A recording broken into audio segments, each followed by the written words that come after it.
A young mother was found in her own home under strange circumstances. The police began to investigate and quickly discovered a number of rather suspicious clues. Despite this, they were unable to find enough evidence to solve the case, and it went into hiding. It wasn't until almost 60 years later that an unexpected breakthrough occurred, thanks to one phone call, and the truth finally became known. Karen Snider was born on July 29, 1948 in the small American town of Cider Lake, Indiana. She grew up in a very large family. She had 2 brothers and 3 sisters. At school, Karen met a guy named Paul, and they decided to get married when she was just 17. Soon after, Karen became pregnant, and the daughter was born in 1966.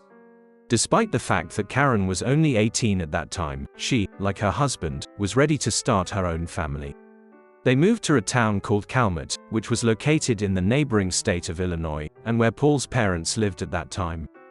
The family settled on the same street as them, thanks to which the man could constantly see his parents, and they could spend time with the granddaughter.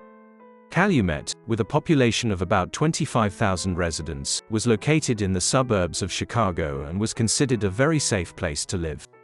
Karen spent most of her time taking care of the child, and Paul took a job at the railway station. On November 12, 1966, the husband tried several times to call Karen from work, but she did not answer the phone. This was strange, because the woman had to be at home and could not go somewhere, leaving her 2-month-old daughter unattended. So he called his parents, who lived a few houses away, and asked him to go check on Karen. When they arrived, no one opened it for them. They did not have a spare key and did not try to open the door, so after several minutes of trying to reach Karen, the parents returned home and called their son back. Paul began to worry and decided to leave work early to check if his wife was okay. Arriving at the house, the man became even more worried.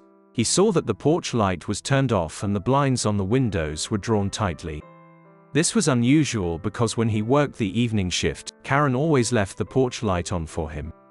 The front door was unlocked, and upon entering the living room, Paul was relieved to find his 2-month-old daughter.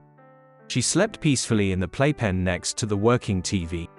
However, his wife was nowhere to be seen. The man began calling her name, looking into every room. When Paul was about to go up to the 2nd floor, he tried to turn on the light on the stairs, but for some reason the switch did not work. He reached their bedroom, turned on the lamp, and a heartbreaking picture opened before him. The room was in disarray and there was blood everywhere. On the floor he saw Karen's body, which showed no signs of life, and the man immediately thought that she was dead. After recovering from the shock, Paul went down to the 1st floor and called the police.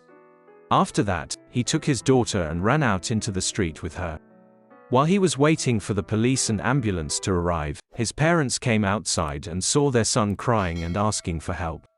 Paul's mom took a flashlight and rushed into the house to help Karen. But as soon as the woman saw her body, almost completely covered in blood, she immediately realized that it was too late and the girl could not be saved.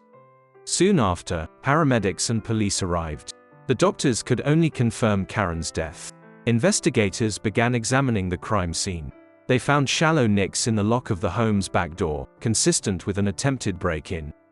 However, the door was still closed. Apparently, the attacker initially tried to enter the house in this way, but he was unable to open the door. They then discovered that the basement window had been broken and there was a trail of blood running down the street to the front door. Investigators admitted that after an unsuccessful attempt to open the back door, the criminal decided to climb through the basement and was injured by shards of glass. The existing traces of blood on the fragments indicated this, and also indicated that the criminal, apparently, did not climb into the basement through the front door. They found more blood in the living room and believed that this is where the perpetrator attacked the victim. Most likely, he found the woman next to his daughter's crib. This trail of blood led from the living room to the stairs, up to the 2nd floor and down the hallway all the way to the couple's bedroom, where the victim's body would later be found. The room was in complete chaos. In addition to the huge amount of blood, many things were scattered and broken. This indicated that the victim tried to fight back and fought for her life to the last. It is noteworthy that there was a telephone in the couple's bedroom, but it was torn out of the wall. The police assumed that Karen ran there before the criminal and tried to call the police. But she failed. In those days, there was no single 911 number, and the local police station had its own telephone, so detectives assumed that the woman might have made a mistake in her haste and dialed the wrong number. Investigators also found a light bulb covered in blood on the floor, which, as it later turned out, had been unscrewed by the criminal. However, the logic of such an action remained unclear. He may have unscrewed the light bulb while he followed Karen up into the bedroom, giving her time to try calling the police. In the bathroom on the first floor, police found an armful of bloody clothes and various items. There was a pair of trousers, a sheet and a washcloth. Detectives theorized that the killer used these items to wipe blood from his hands and clothes. Apparently, he also tried to clean himself with a washcloth, or tried to scrub blood from the floor with it to cover his tracks. But considering the amount of blood there was throughout the house, it was clearly useless. After using all these things, the killer threw them into the bathroom and fled the crime scene. Thus, investigators understood that he had been at home for some time after the murder. But they could not establish an exact time frame. Detectives began the investigation and quickly dismissed the possibility of a botched robbery. The only items missing were a blue Karen wallet containing about $50, as well as one of the table lamps, which had no value. Medical experts found 124 stab wounds on Karen's body, most of which were in the chest area. Such cruelty immediately suggested that the killer might have personal motives. Experts also determined the approximate type of weapon used by the attacker. It was a knife with a rather narrow blade, like a stiletto. However, the police did not find this weapon either in the house itself or near it. Karen was fully clothed and experts could not find any signs of violence. However, investigators did not rule out that the criminal could have had just such a motive, but for some reason he was unable to implement his plan. Doctors also determined the approximate time of death to be between 4 and 6 p.m. Given that her husband discovered her body around 11 p.m., the perpetrator must have left the house several hours earlier. Detectives began the investigation and first spoke with relatives and friends of the victim.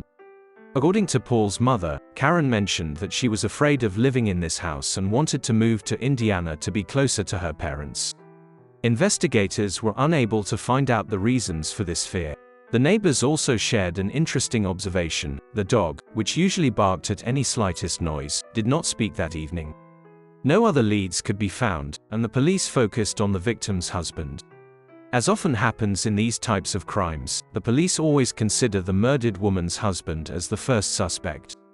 After analyzing all the evidence collected in the house, detectives came to the conclusion that the attempted break-in of the back door and the broken window in the basement could only be a staged entry. Most likely, the killer knew Karen well, but wanted to make it look like some random criminal had broken into the house. So, either Karen opened the door for him herself, or he had the key.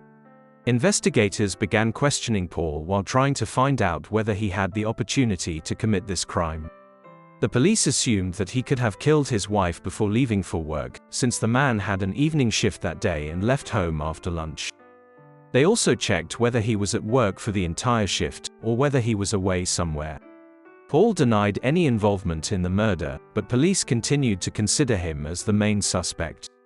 Considering that they had virtually no evidence, they tried to extract a confession from him and summoned him for interrogation over and over again, but the man continued to insist on his innocence. Karen's funeral took place 6 days after the murder. In addition to the victim's relatives and friends, detectives also came there, and they soon noticed something unusual. One of those present, who along with Karen's relatives carried her coffin, had a deep wound on his forehead and a bandaged hand. The police learned that the man was a friend of Paul and Karen named James. He worked with the victim's husband on the railroad and also did renovations to their home shortly before the murder. Thus, Karen knew James well and could open the door for him. Detectives began checking on him and soon learned that on the evening of the murder, James went to a local hospital with serious wounds to his arm and face, where he received stitches. As we remember, the criminal was injured by glass fragments when he broke a window in the basement. As a result, James became the second suspect, and the investigators brought him in for questioning. The man stated that he had nothing to do with the murder. James explained his wounds by saying that that evening he was returning home from the bar, having drunk an impressive amount of alcohol, and in the dark he tripped on a tree stump, fell and injured himself on the wood chips. His wife confirmed that he came home that evening drunk with a bandaged hand and a cut on his forehead. She added that he was acting rather strangely and was shaking violently. However, she noted that James was an alcoholic and regularly got drunk to such a state, so this was not something unusual. After interviewing patrons of several bars in the area, police found witnesses who saw James there that day. However, they were unable to establish the exact time frame when he was there. Soon the experts finished analyzing the evidence from Karen's house, and something interesting awaited the police here. As they thought, there were two different types of blood in the house. One of them coincided with the Karen group, but the second belonged to a different group, the same as James. Despite the fact that the blood type match was not proof of his guilt, detectives assumed that he would confess. They also cleared Karen's husband of suspicion because none of the blood samples matched his type. James continued to deny any wrongdoing, insisting that his injuries were sustained during the fall. The police hoped that forensic scientists would be able to find some additional evidence, but they were unsuccessful. Fingerprints collected from the crime scene were blurred, and DNA testing with the criminal's blood also did not bring results. Thus, they had to let James go and continue looking for new leads. Since then, they have looked into several more suspects and interviewed dozens of people, but the case remained unsolved for many years. Karen's murder forever changed their small town, once considered safe. All its residents remembered this cruel crime for a long time. In subsequent conversations with the reporter, the Karen family said that they did believe James was guilty, but without any serious evidence it was simply impossible to prove his involvement. Karen's father died in 1973, 7 years after the incident, and her mother in 1977. Both never found out who killed the daughter. Paul remarried, and his second wife helped him raise Paula, essentially replacing her own mother, whom the girl did not even have the opportunity to remember. Her relatives decided not to tell the girl exactly how her mother died, trying to protect her from these terrible details. The daughter later said that when she went to school, other children laughed at her because her mother was dead. Several years later, relatives finally told her what exactly happened to Karen, realizing that she could hear it from other people at any time or stumble upon news reports or articles that continued to appear periodically. In 1989, at the age of 45, Paul died from health problems, also without knowing the truth. Over the next decades there was no progress in this matter. Their daughter sometimes gave interviews to journalists and said that she had not given up hope of bringing the culprit to justice and regularly contacted the local police department, wondering if there were any new developments in the case. But time after time they answered that they had no new evidence, and in the following decades the case remained unsolved. This continued until the end of 2022, until one day the police received a call. The 29-year-old man called the police station that was responsible for the Karen case and asked if there was any new developments in it. The man explained that he had known about this crime all his life because his grandmother talked about it quite often. It turned out that they were distant relatives of the Karen family, and the man wondered if the police were any closer to solving this mystery. He said he was sitting at work and reading news clippings about the case. At some point, the man wondered if there really weren't some modern technologies that could help uncover him, and after that he decided to contact the police. To his surprise, after the man's call, the police department decided to reopen the investigation. Of course, at that time there was not a single person left there who had originally been involved in the investigation, and the new team began to study all the available materials virtually, from scratch. They discovered that all the evidence was not only still in the warehouse, but had been well preserved for the past 56 years. Basically, it was Karen's clothes and some things from her home. Samples of the criminal's blood collected from the floor, of course, were not preserved. Experts began to study each item using modern tools, and the police, meanwhile, interviewed everyone who was related to this case and was alive at that time. 16 months after the investigation was reopened, detectives received a call from the laboratory with unexpected news. Experts found several drops of blood on the dress and extracted from them the DNA profile of an unknown man. The police immediately went to the judge and obtained a warrant to seize a genetic sample from the main suspect, James, who was still alive. Having received the sample, they sent it to the laboratory and soon received an answer. James' DNA matched the blood on Karen's dress. Thus, the police found out that James had initially lied to them about how he received his wounds. On April 29, 2024, they headed back to James and the septuagenarian was arrested for murder. When he was informed about the DNA match, he did not deny anything and admitted to what he had done. At this point, James admitted that his entire life he knew he would get caught sooner or later. After the man was charged with first-degree murder, the judge allowed him to go home on bail due to his age and multiple serious illnesses. Given James' condition, the likelihood of an escape attempt was assessed as virtually zero. The criminal lived free for more than half a century. As for the motive, it still remains unknown. The first hearing in this case took place at the end of May, and these details should become known only at the end of the trial. According to the available version, which journalists write about, James had feelings for Karen and was jealous of her husband. Apparently, he was indeed under the influence of a large amount of alcohol, which could have pushed him to commit this crime. Karen's family thanked detectives for finally bringing the man to justice. However, even if James survives to prison, he is unlikely to spend much time there due to his health problems. Daughter Karen, who was 57 at the time of James' arrest, said she received the best call of her life when she was told her mother's killer had finally been caught. She admitted that she no longer hoped for this and was very surprised to learn that the evidence in the case was so well preserved. She also admitted that she blames James for her father's early death. In addition to facing the brutal murder of his wife, the man remained virtually certain of his close friend's involvement for the rest of the time, and it was very difficult for him to watch him continue to live free. Share your thoughts on this story in the comments, and don't forget to like this video if you liked it. Thank you for watching.